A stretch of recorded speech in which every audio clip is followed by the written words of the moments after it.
Bonjour les loulous, comment allez-vous bien aujourd'hui?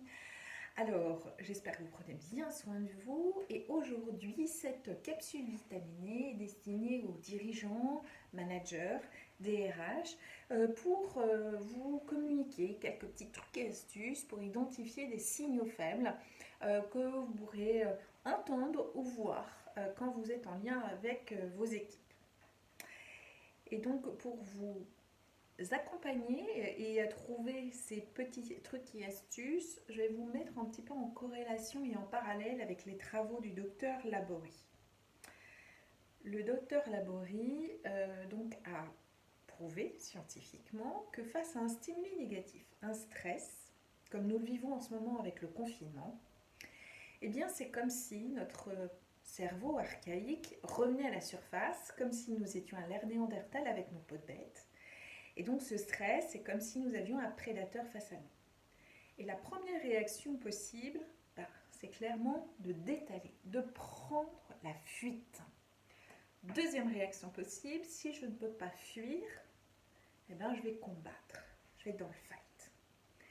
Si face à ce même prédateur, ce même stimuli négatif, ce stress qui est face à moi, je ne peux pas fuir, je ne peux pas combattre, mais qu'est-ce que je vais faire? Je vais faire le mort.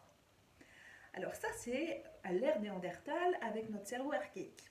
Comment ça se voit de nos jours et notamment comment vous allez identifier ça chez vos collaborateurs? Alors, première chose, c'est effectivement, si votre collaborateur, vous sentez tout de suite qu'il y a un changement de comportement, déjà ça peut être un signe distinctif comme quoi votre collaborateur ne se sent pas si bien dans ses baskets.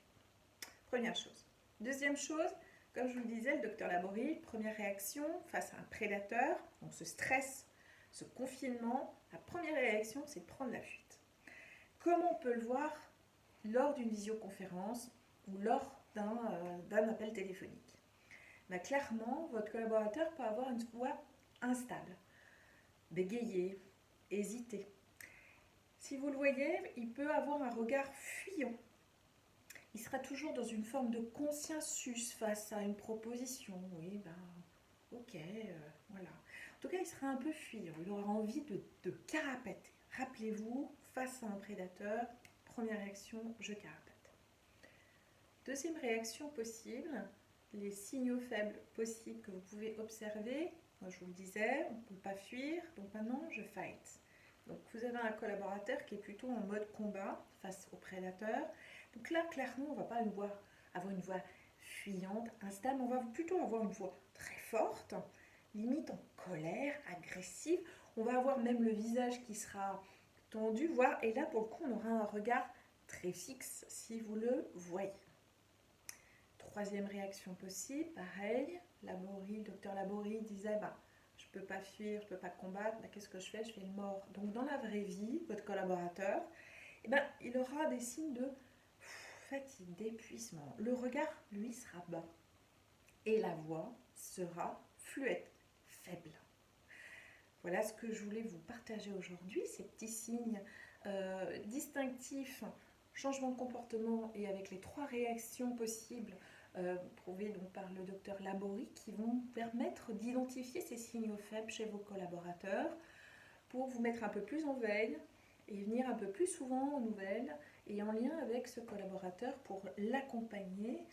Vous n'êtes pas psy, vous êtes juste là pour l'écouter, l'accompagner, voir que tout aille bien, tout se passe bien pour lui et éventuellement l'accompagner à orienter vers un numéro spécifique d'accompagnement, d'écoute psychologique par exemple. Voilà ce que je voulais vous partager aujourd'hui. Je vous souhaite une délicieuse journée. Je reste naturellement à votre écoute lors de téléconsultations. Prenez bien soin de vous, amusez-vous bien, c'est-à-dire chantez, bougez, dansez.